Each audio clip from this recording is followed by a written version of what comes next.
and let's make a plan that what all things we will be going to cover during this development training, what all topics we are going to cover, right? Sure. Development training plan. And we have to focus mainly on few things. The first is we have to focus on Apex programming because as a developer, the basically the companies they might be expecting pretty much that you will be very much confident in writing Apex code. And you can Okay. say Apex programming is the base of every program, like whatever we do in Salesforce as a Salesforce developer, whether we create LWC component, whether we work with triggers, whether we work on any other concepts, Apex programming will be must. It is required. Okay. Okay. So Apex Mhm. programming is the base, Sure. right? One more thing from Hmm. Apex programming came to my mind. Hmm. For the formulas and Hmm. the calculation of from the admin side we Hmm. use, is there any videos regarding that? So how we calculate the things, how we use the binary functions? Do you have some examples into the video? I can practice that thing because when I was doing practice, I feel Hmm. that I'm not that I have a document actually. I'll share one document. That document contains the information about the functions and formulas. right. So if there would be an example, some of the Hmm. example where There you are build. it contains examples that will help you. Oh, if you can share, I can practice those things. So Yes, sure. and I'll yeah, share that. I'll share it with thank you. you. Hmm. So okay, so Apex programming is the base. Now I would like to ask you, like, do you have a programming background? No, No programming background at all? And I know some of the HTML tags and some SQL things, but not okay, much. HTML and And SQL. Okay. How about the Java programming? I never worked on Java. You never worked on Java. Okay, No. so then Python, what? yeah, I worked somehow. Okay, Some of the no problem. You have worked on Python, so that's fine. So why I'm asking, so in Python, then you might be knowing about variables. right. You know about for loop, Yes. right? If and else conditions, Yes. Yes. right? And Yeah. class and object. You have heard about this, Right. classes and objects, Yes. right? So that is sufficient, no issue. So if you know about, see, if you know about these concepts, then it's okay because the rest of the things will be going to cover in this program. Okay. Yeah, because these are the things I think common in C, C++, Yes, it's and everywhere actually. In all the programming languages, these topics will be same, right. right? And how do we create functions, right? Yeah. The only thing is the way of creating the function, the way of creating the classes, objects, if and else, for loop, that is different. Or declaring variables will be different, but the functionality is same. Only the way of implementation will be different. Fine. Okay. Okay. So what I was talking about that Apex, we will be going to start with the Apex programming, and Apex programming is the base. Okay. Okay, that's the base of the development. It's a okay. This is the important. Then after Apex programming, we'll get into LWC. LWC is what basically we'll do LWC plus Apex. Reason LWC will be act as a front end, Okay. and Apex will act as a back end, right? Got it. So front end is like front screen. For example, let's suppose if I'll open our application, the application we are working with.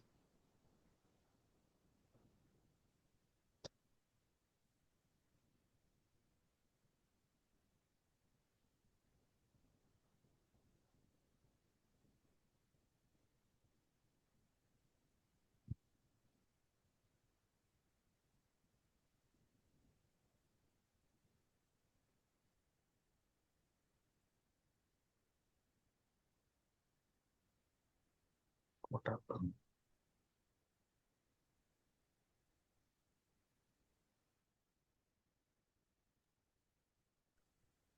So let me open. So the application we designed, remember HR application, HR recruitment. And what we did, we worked on the front end. Front end, like we click on candidate object, we click on new button. This is the front end. This is the form. We fill the form and click on save button. When we click on save button, what happened?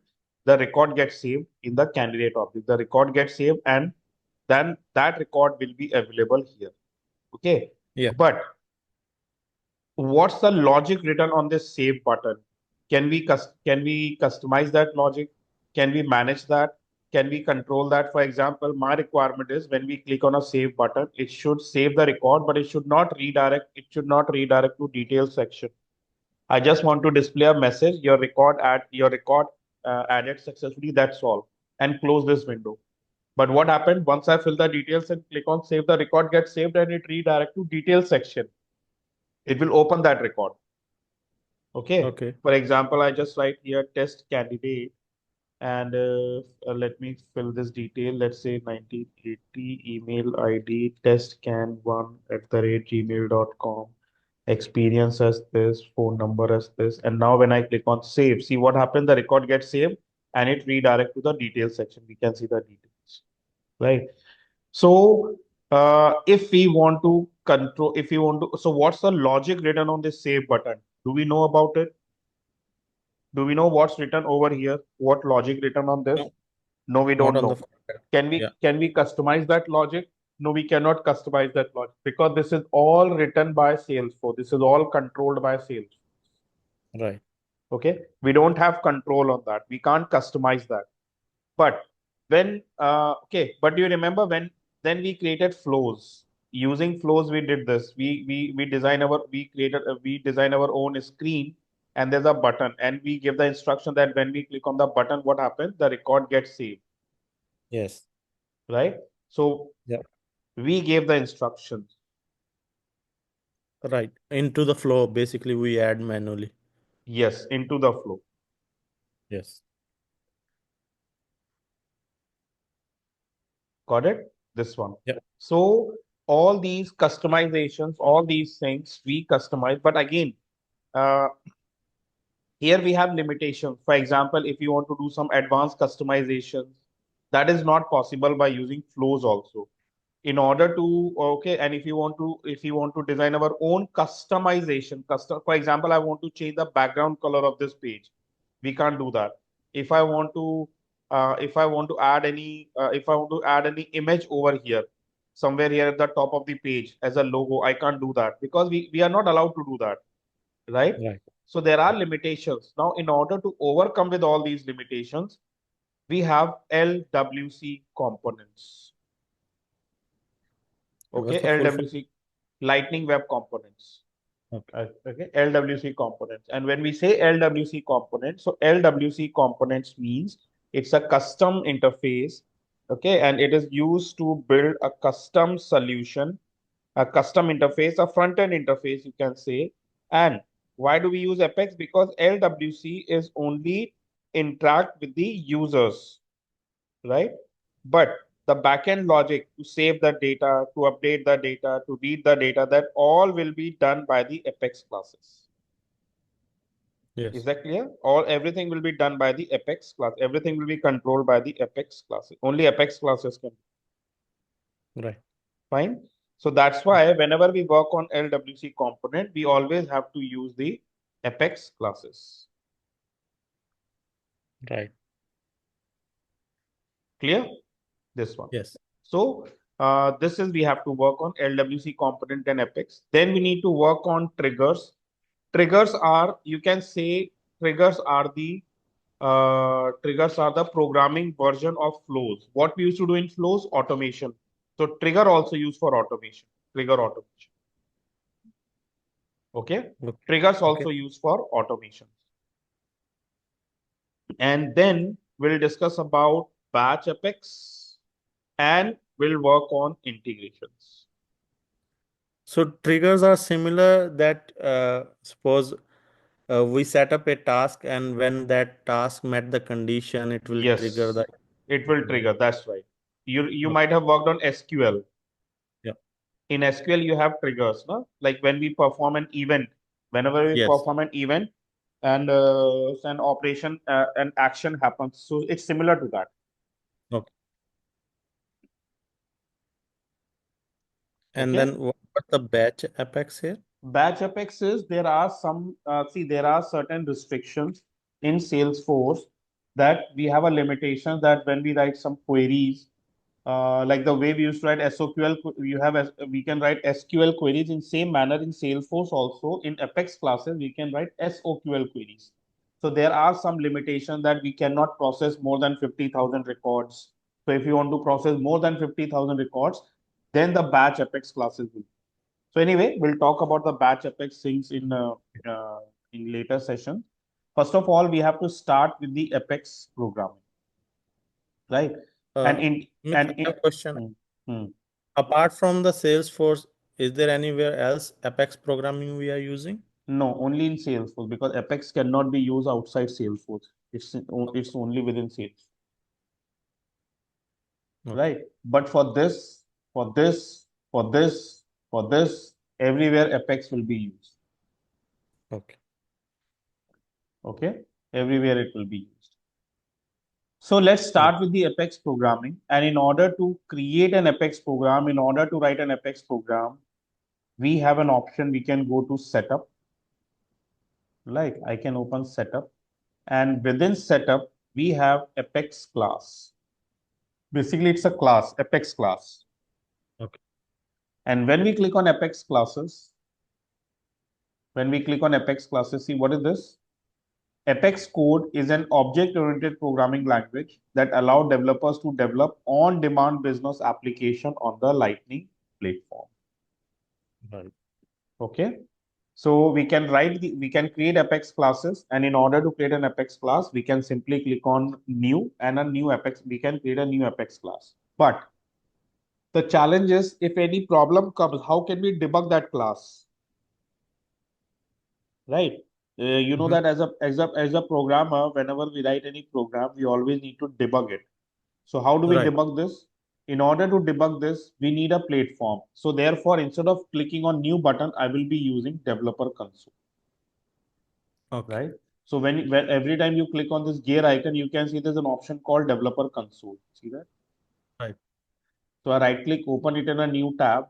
This is my developer console. So what is a developer console actually? What is developer console in Salesforce? See, is a tool that allows developers and admins to create, debug, and test app and manipulate data in sales. It is Okay. used to create and debug and testing, do the testing, Right. right? So all these operations can be performed by using developer console. Now, how do we use this developer console? It's very easy. First of all, what I did, I opened this developer console over here, and how I did that, and right click on this and open this in a new tab. If you directly click on this, then what happen? It will open. If you do not if I do not right click and open this, and if I directly click on this developer console, then it will open in a new window. Okay, Okay. but I don't want to open that in a new window. I want to open it in the same window, but as a new tab. So I did that.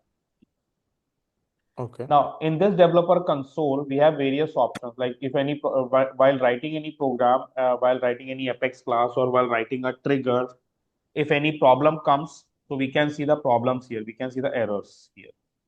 If any issue Okay. comes, to see that these are the logs. We just wanted to see whether our code executed successfully or not. Our Apex class executed successfully or not.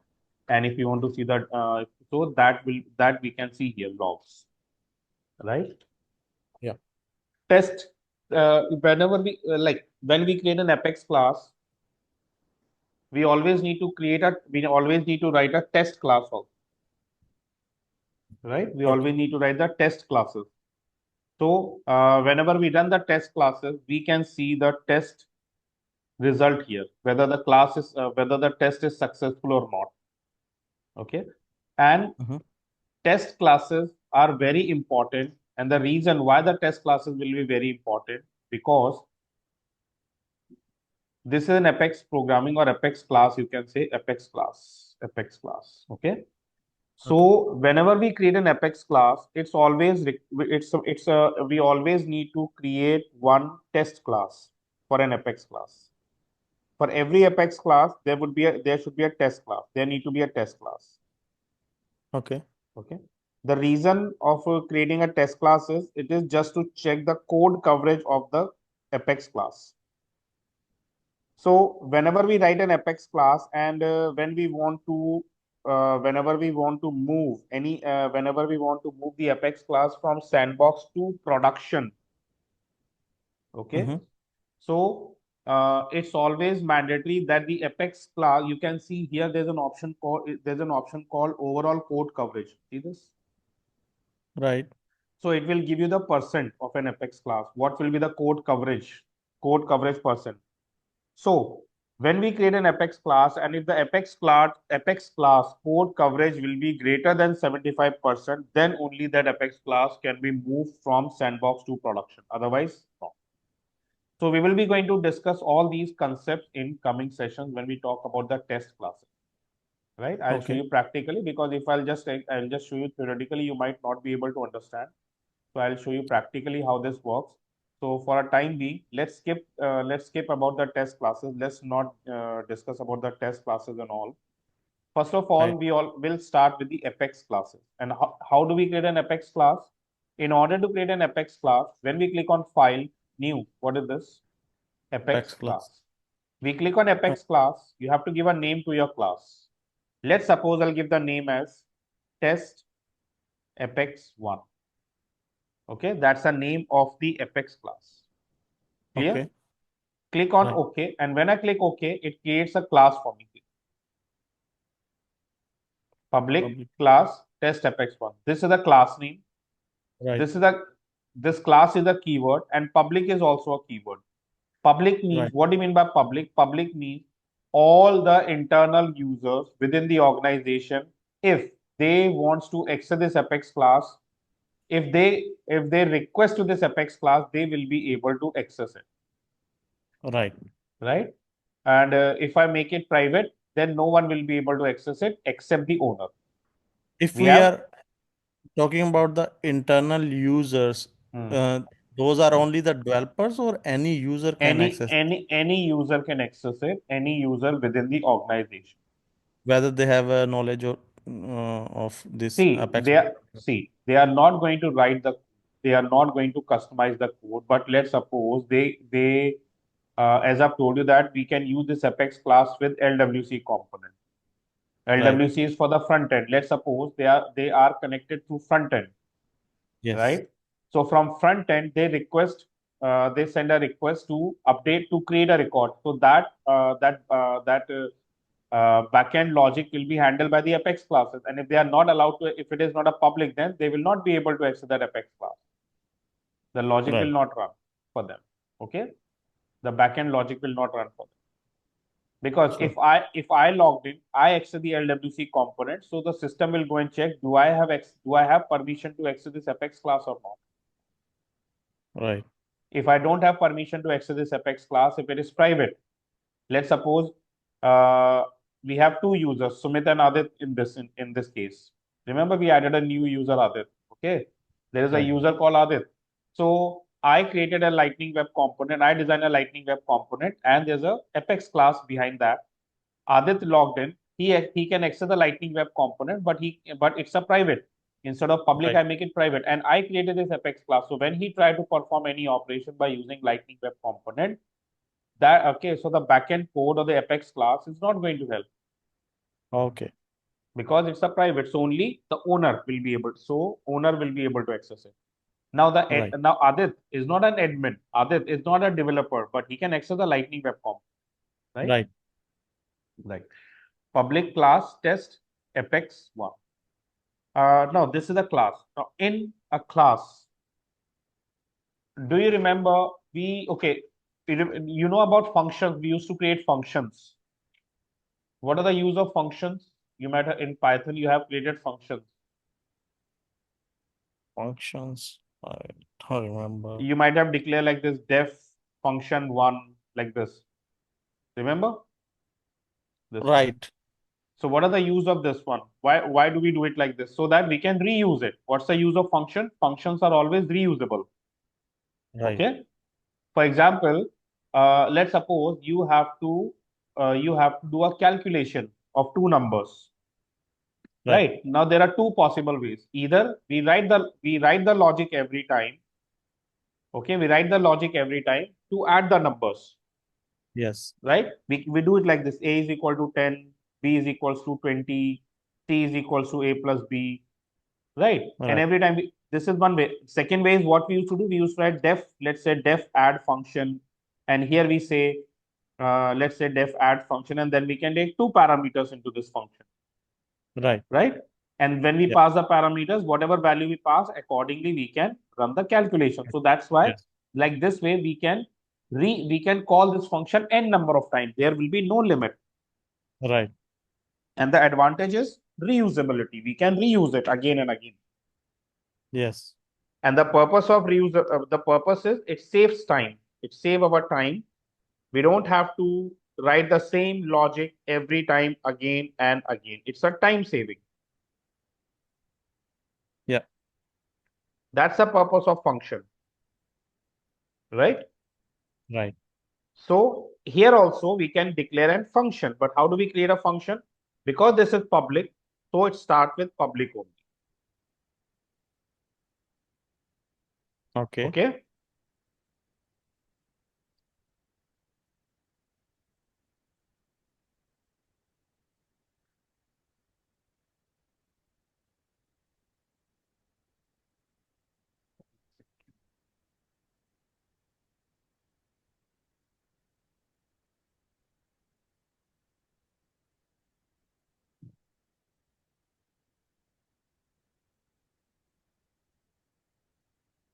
One second.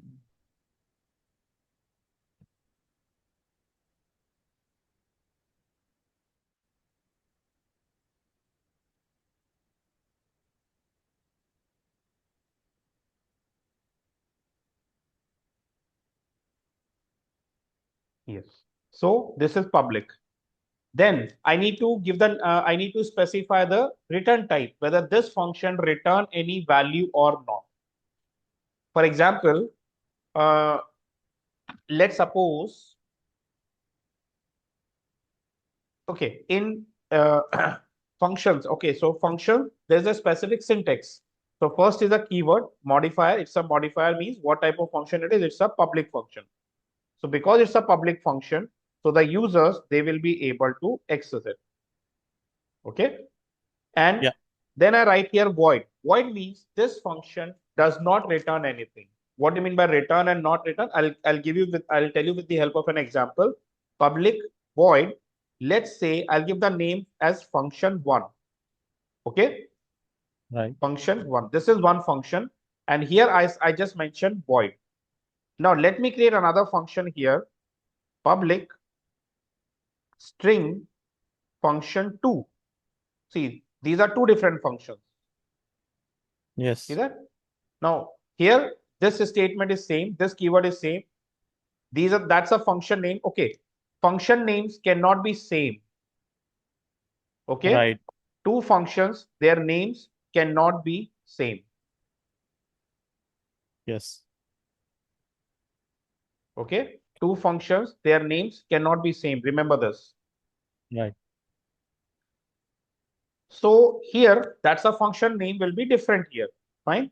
Now, as you can see, I told you that this problem it used to suggest the errors, that there's an error. There is an error here. What's the error? It says missing return statement, required return type string, because this function is void. That means this function do not return any result. Right. Okay, but this function Will need it. to return a result.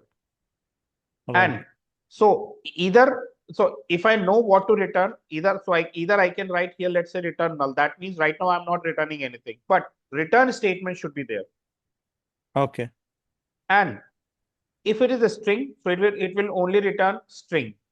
A string is a data type. String means what type of value. It's a string means it contains only string characters. It's like a string or like a message. Okay, like a name or okay, like your name or city name or any welcome message, anything, a string. For example, instead of null, I can say return. And in Apex class, we never use double quotes. Double quotes not allowed in Apex classes. We always use single quotes. Okay. My first Apex code, my first Apex program, something like this. See, no Okay. error now. Right. It will not return any error.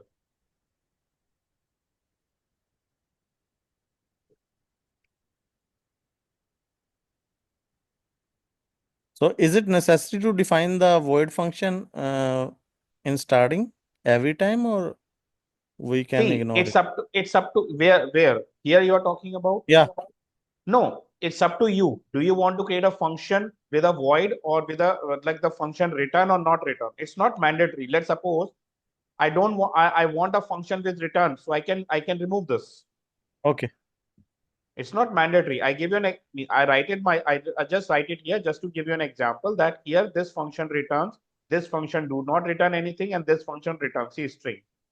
And Okay. because it is a string, so it only accepts the string. For example, if I return let's say 90, for example, then see, and I try to save this. See that. See the error? Yeah.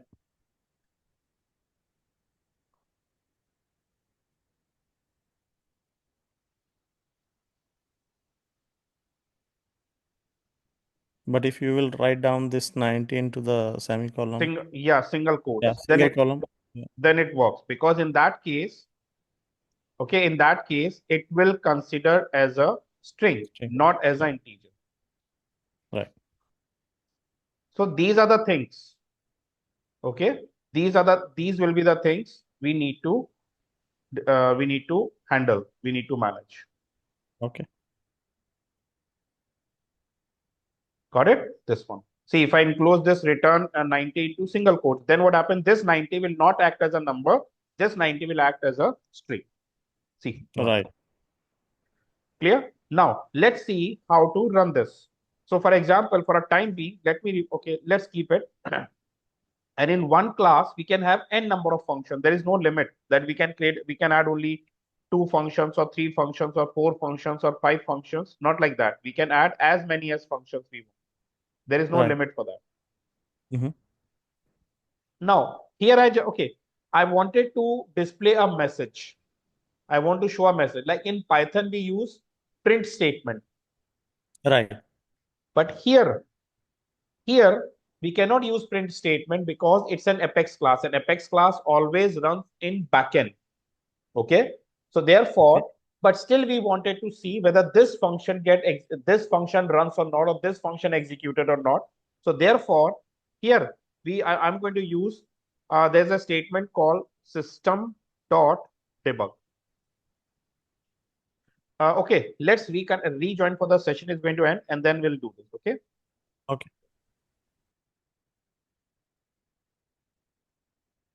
So yeah, I was talking about that we don't have the print statement, but in order to display the message, we can use system.debug statement. So system.debug, and within this system.debug, we can specify a message. So I just write single quotes, and I just write here, let's say, function or hello, welcome to my first Apex class.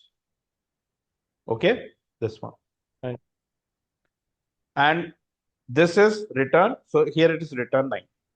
But how do I test it? See, our Apex class is ready. Our Apex code is ready. But now the question is, how are we going to test it? By the The tests.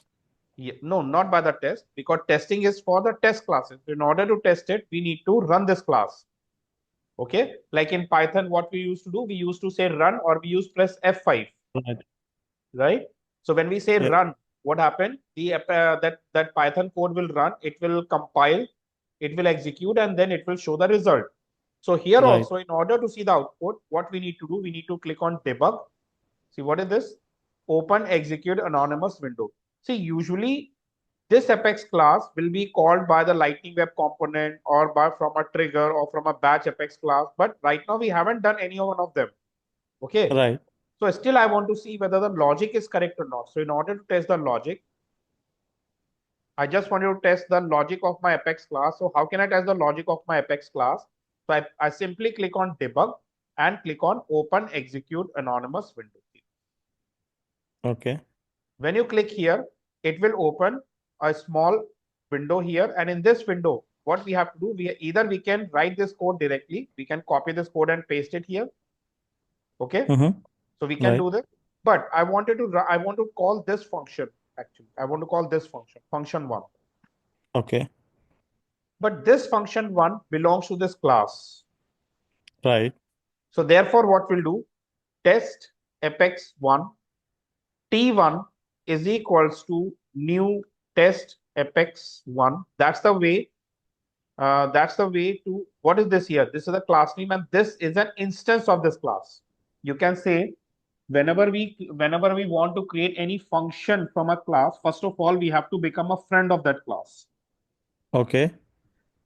Okay, we have to And become a, we are not defining that T1 instance into that class. no, we don't need to do that because because if we define this t1 instance within the class, then what happened? Either this t1 become a variable or a function. We don't want that. Okay. Right. So what is this t1 here? This t1 become a friend of this apex class. So therefore, by using this t now, because this t1 become a friend of this apex class, so therefore this t1 can call this function and t1 can call this function also. So how do I Right. call this? T1 dot function one.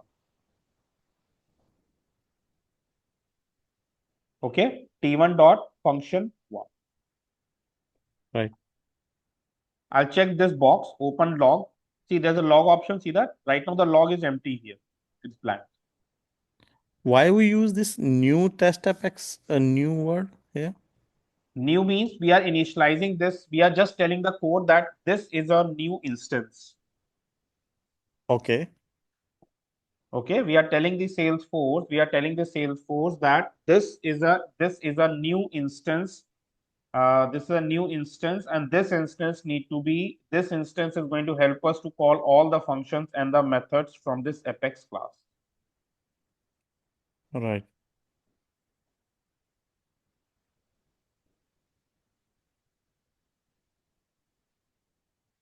Okay, Yeah.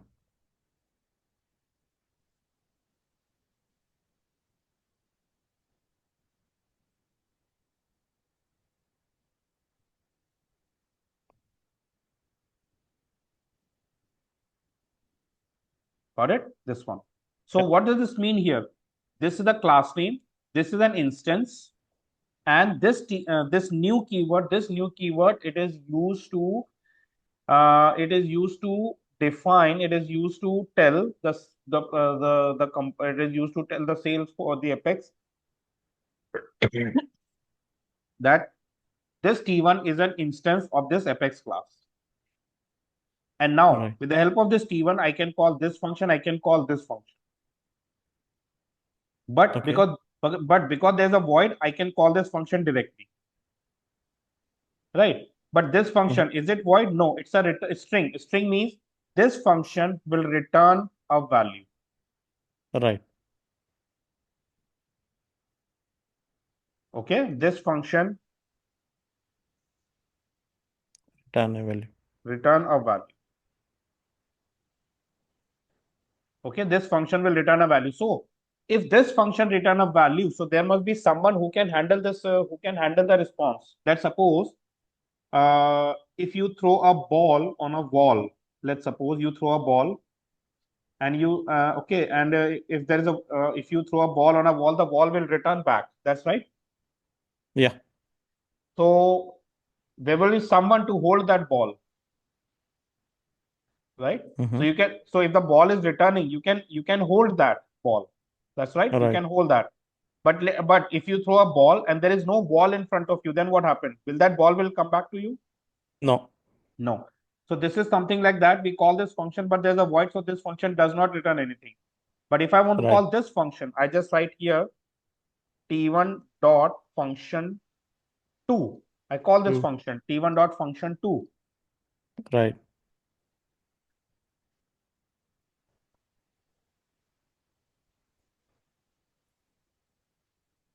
Okay, t1 dot function 2. But in this case, what happened? This is not going to show anything because this function return a value. See this.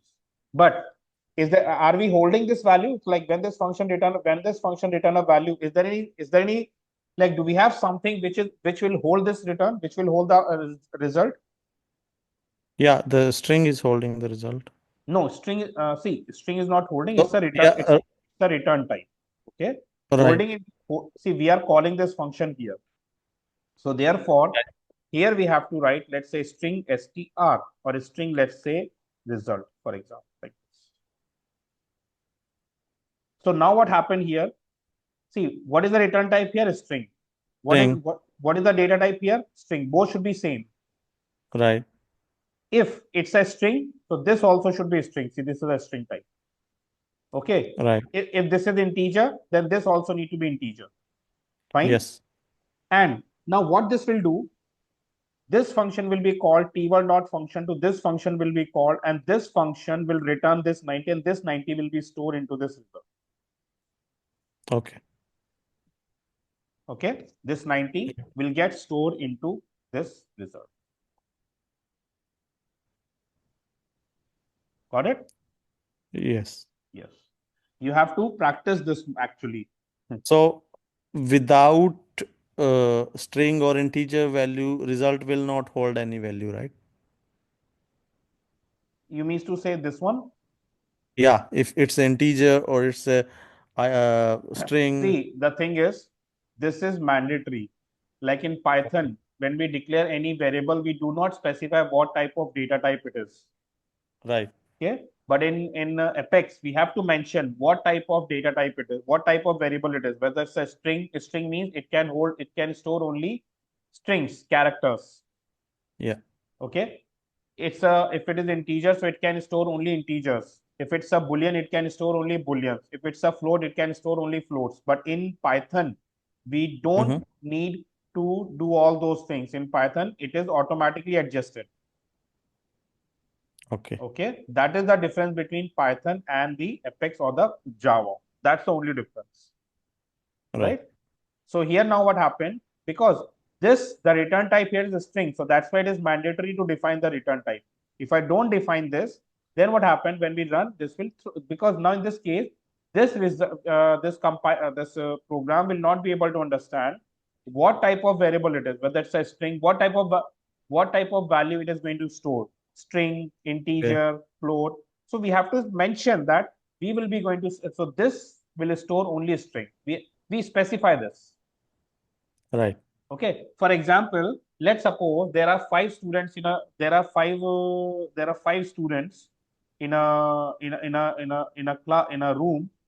If we throw a ball, but you did not mention who will catch the ball. Then what Right. happened? Each one of them, they will expect that, okay, that they will think that, okay, he will catch it or he will catch it, Right. right? But when you specifically mention what you did, you throw the ball on a wall, you throw the ball, and while the ball come back, you'll quickly mention, okay, now let's suppose Sam, you have to catch this ball. You mention the name. So what happened? Only Sam will catch the ball. Right. Understood? So we have to specifically mention who will. So in same manner, here I mentioned that this, it will store only string. So now when I execute this, and here I need to write here, let's say system.debug result. See, in this one, we add the system.debug statement here. And here, for this function, I write the system.debug statement. Okay, a Right. difference. Now, let me execute this. And see, I have already checked the open log option. Now, when I click execute, you can see this log. See, that's a log. See this. It execute bytes plus it. See, that's a backend program, backend logic here. Okay, backend Right. state.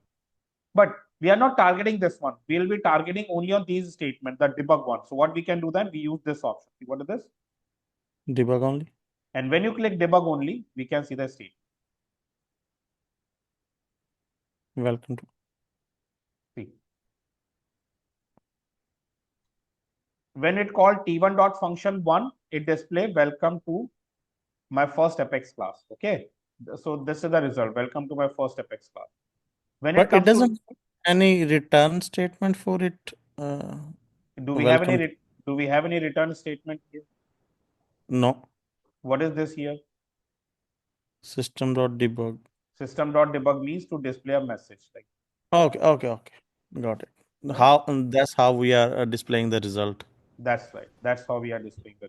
Okay, And for the second function, when we come to line number 3, it will call t1 dot function 2. When the t1 right, dot function 2 will be called, the return type, there's a return type, it returns 90, that 90 is stored into result. And then in at right. line number 4, we display the result, which you can see Okay. here. See, debug 90. Yes. If I don't check this debug option, here also we can see this, but then what happened? Here it is, welcome to my first Apex class. Then we scroll down, scroll down, scroll down. See, the result is 90, debug 90, right? Right. So the purpose of using this option is to filter. So when we check this, it acts like a filter and it only display the filtered values, filtered result. Right. Get it? Yeah. This is now in this case, what happened? We create now what I want to see. This is fine. We write T1 Apex T, but let's suppose I want to uh,